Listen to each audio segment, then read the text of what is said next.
Hey guys, this is Bharadwaj with FoneArena.com and this is the Intex Aqua i7, Intex's latest Full HD smartphone and its flagship. So with the tag of a flagship, it comes with responsibilities and good specifications, and one of them is the 13 megapixel camera on its back.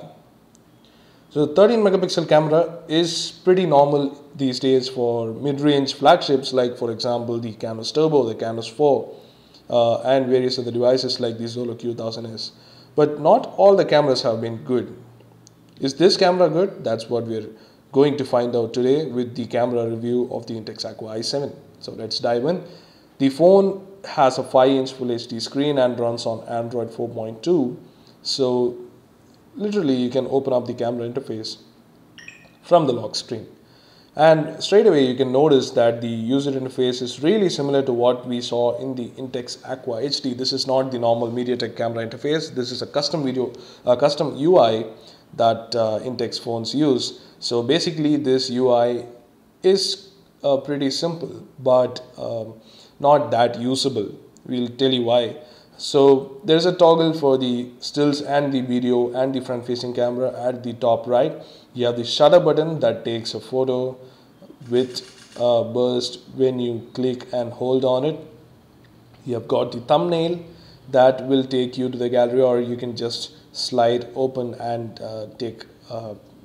just go to the gallery like that. Pretty normal stuff. So above you have the options, which will open up a ton of options. Tree-like structure will go through that, and you have got the flash toggle here, which we will turn to off for now. And then you also have the filter area, in which you can add live filters. There are a lot of filters: Instagram style, nostalgic, poster, pretty face beautification, pencil, relic. So all these are pretty resource intensive, so it makes the phone lag. For example, starburst, you can see that it's pretty non-resource intensive, but pin focus is a bit laggy, and the relic, yes, it's a bit laggy too, but that's part of the effect. And then you can also have a select color. You can select a red color or the specific color between in the same image, and show off that.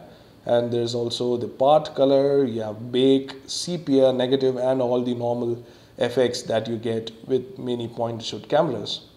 So these are all the effects that live on the side. So if you wish to use them, you can just open them up and use them, see them in live with the preview, and then shoot a photo. So that's the effects window. So now diving into options, you have a lot of options. The camera UI is pretty cryptic in terms of usage, because you have the main modes here: the HDR, the smart self-timer mode, the smart magic mode. The smart magic mode is the Scalado implementation of the camera. So it takes you to a different app, and it will take a burst of images, and then it will eliminate the moving object. So pretty similar to Scalado remove. That's a smart magic app, but it's a different app, and it will take you out of the app and cannot connect to the camera. That's the error that showed up. We'll open up the camera interface again. So that's the smart magic mode in the options there. And then you have the panorama mode and smile shot and zero shutter delay. So going into professional mode, you have a lot more options. The 3D mode is a multi-view angle mode. So multi-angle view mode, that's sweep panorama. It's not a photosphere. You have full screen mode.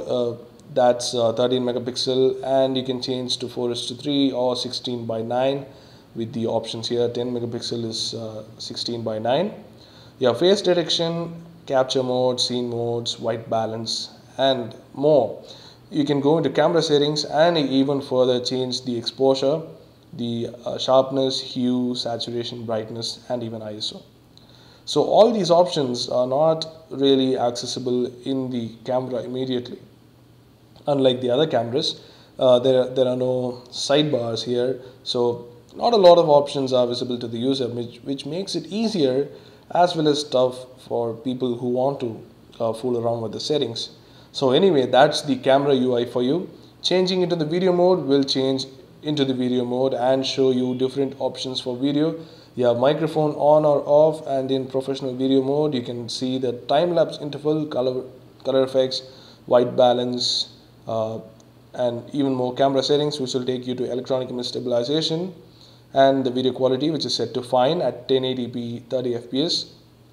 You have the focus mode set to infinity, or you can set to continuous autofocus, whichever suits you best.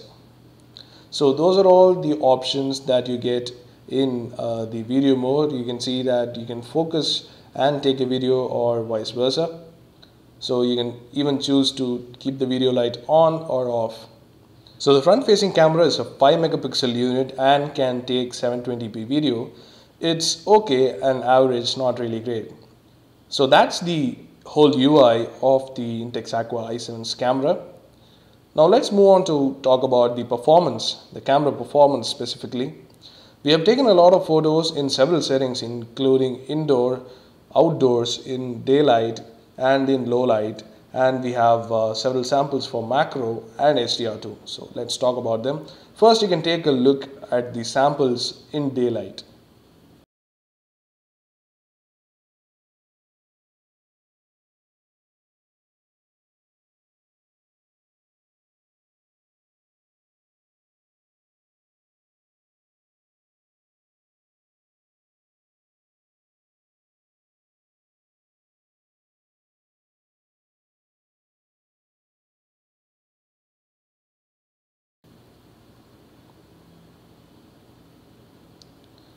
So as you saw, the daylight samples have come out really well.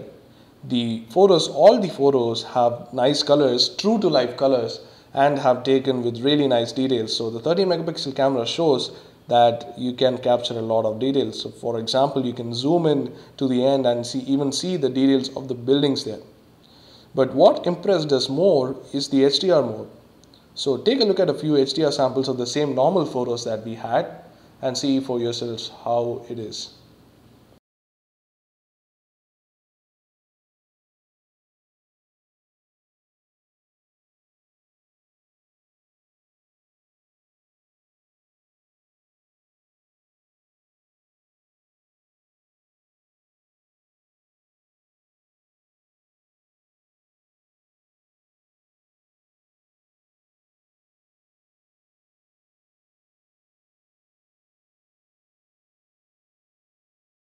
Well, as you saw from the samples, the HDR photos have come out excellent. This is one of the few instances in which we have found the mid-range phones to show an actual difference in HDR. This is a photo with the sun setting right in front. So this photo is actually clearly underexposed in the normal mode, but in the HDR mode, it completely pops out with the colors and the overall details being excellent. This is probably one of the best implementations of HDR we have seen in the mid-range mode.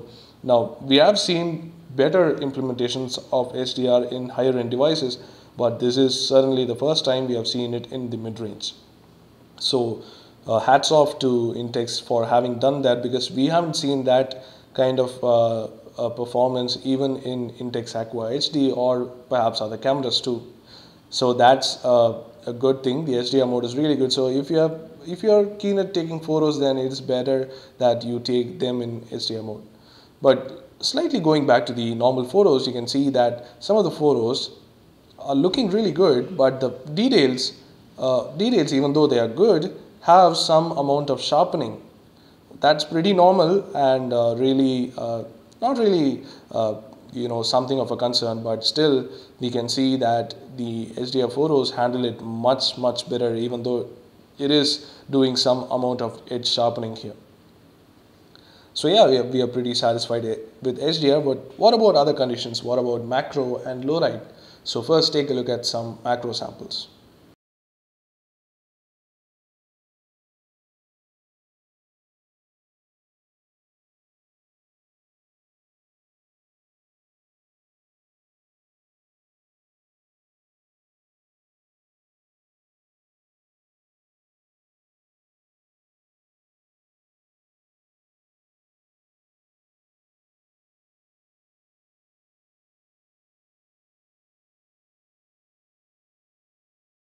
Well, as you can see from macro samples, the details are quite nice, the noise performance is also great, but the problem is that it cannot take up at close distances. So this is the problem. For example, if we go in and try to focus, it takes a ridiculously long time or even doesn't just focus. So you can see that it has tried hard to focus here. It is in focus in video, but moving into photos, this seems pretty far. So moving in closer, you can see that it struggles to take a focus. This is not really that close for a camera. We have taken a lot of photos in close range, but this phone really struggles to keep focus in the close range, and hence we have a pretty bad performance in macro. Now the details are quite nice, we will agree, but that has been the case for all the devices. Most macro shots look pretty good, but the focus is not at all there. It even struggled in a bit of a low light condition, but what we have seen with the photos in the macro shots is that there is not a bit of the focus distance is a bit longer than usual, and the focus even takes longer. So that's the thing we noted with macro shots. We hoped it would be good, but that is not the case. Now moving into low light shots, we had taken 3 shots, one with normal indoor lighting, one with artificial lighting, and one with just flash and darkness. So let's take a look at some of the samples here.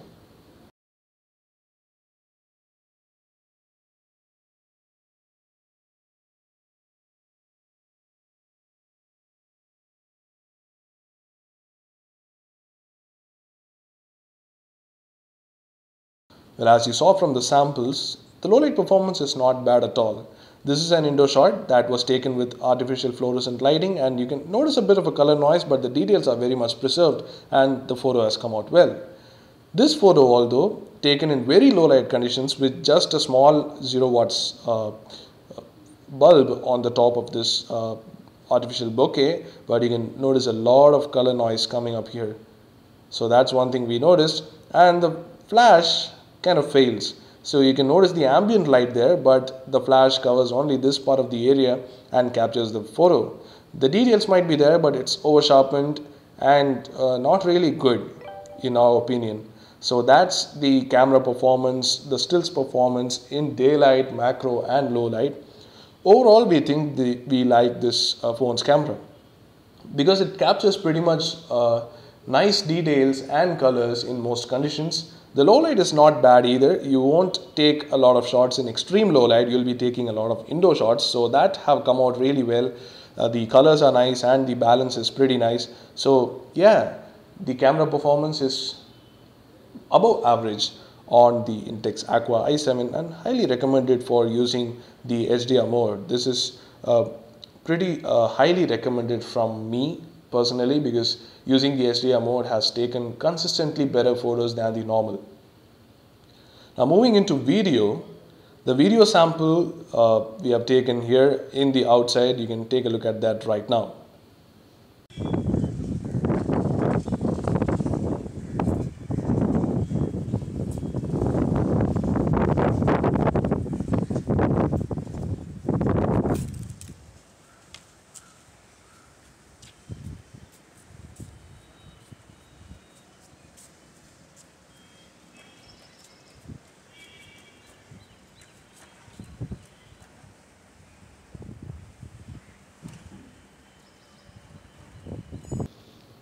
So as you saw from the video sample 2 captures nice details and has nice colors, but the audio is kind of disappointing because it's not stereo and the audio is not crisp at all. Otherwise, we don't have any complaints. This takes pretty nice videos at full HD resolution in 30 FPS. So that's it about the camera review of the Intex Aqua i7. We think this is an above average camera for the mid-range, perhaps suiting your taste much more than the other phones. It takes great HDR photos, by the way, and captures really nice videos too.